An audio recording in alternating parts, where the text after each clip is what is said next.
सन 1545 की बात है। शेरशाह सूरी ने हुमायूं को हरा दिया था और वह दिल्ली का शासक बन बैठा। तभी उसने महोबा के कालिंजर दुर्ग पर आक्रमण कर दिया।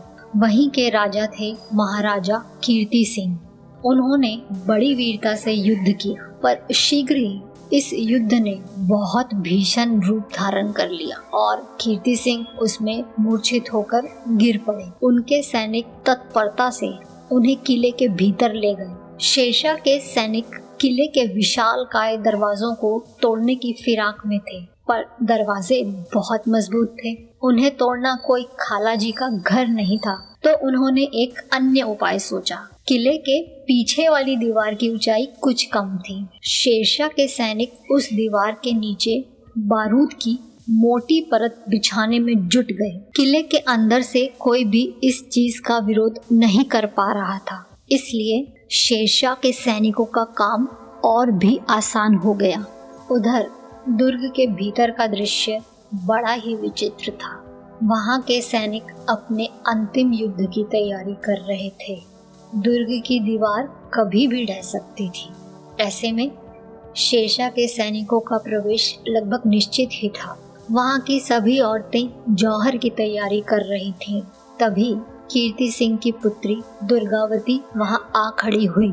उस समय उनकी आयु यही कोई 19-20 बरस रही होगी। उन्होंने सभी से कहा, किले के द्वारों को मजबूती से बंद रखो। जौहर के लिए मंगवाई गई लकड़ियों में आग मत लगाओ। महाराज को गंभीर चोटें आई हैं, अभी उनका इलाज चल रहा है। आप सब निश्चिंत रहें, मैं संभाल लूंगी।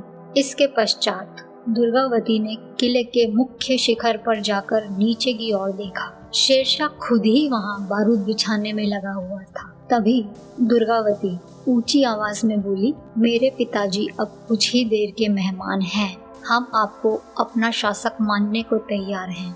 मैं खुद भी अपने आप को आपके हवाले करने को तैयार हूँ। आप संधि पत्र तैयार करवा लो। खून खराबा करने से कोई लाभ नहीं होगा। ये सब सुनते ही शेरशाह की बाछें खिल उठी। दुर्गावती जैसी रूपवती स्त्री उसने कभी नहीं देखी थी। वह उसको पाने को आतुर हो गया। उसने अपने वजीरों को आदेश दिया, संधि पत्र तैयार करवाया जाए। पर शेरशाह था बड़ा ही धूर्त। उसने गुप्त रूप से बारूद बिछाने का काम जारी रखा। उधर दुर्गावती भी क्या कम थी। वह शेरशाह के सैनिकों की पल पल खबर ले रही थी। उनके कुछ सैनिक चुपचाप रात के अंधेरे में बारूद पर पानी डालते रहे ताकि वह गीला ही रहे। कई सैनिक पानी और तेल भरे बड़े बड़े कड़ाहों के नीचे आग जलाते रहे। लक्ष्य था भारी मात्रा में तेल और पानी को खौलाना। किले की बुर्जियों के पास भारी मात्रा में विशाल शिलाखंडों, धनुष बाणों और आग लगाए जाने वाले पालितों का ढेर लगाया जाने लगा। कुशल धुरंधरों के बड़े समूह अगले आदेश का इंतजार कर रहे थे। शेरशाह ने संधि पत्र तैयार करवा लिया था। इसे लेकर वह कालिंजर के द्वार की ओर अपनी सेना के साथ चल पड़ा। उसने दूर से देखा कि किले के दरवाजे पहले से ही खुले हुए थे, मानो उसका स्वागत कर रहे हों। अब वह किले से 10 कदम ही दूर था। तभी किले के द्वार झट से बंद कर दिए गए। बड़े बड़े पत्थरों और बाणों की भीषण वर्षा होने लगी। शेरशाह को लगा कि वह मौत के चंगुल में फंस चुका है। वह वहां दबे पांव भागने लगा, परंतु किले की दीवार से दुर्गावती और उनकी साथिनों ने अग्नि बाणों की ऐसी वर्षा शुरू कर दी जिससे शेरशाह का बिछाया बारूद झट से भभक उठा।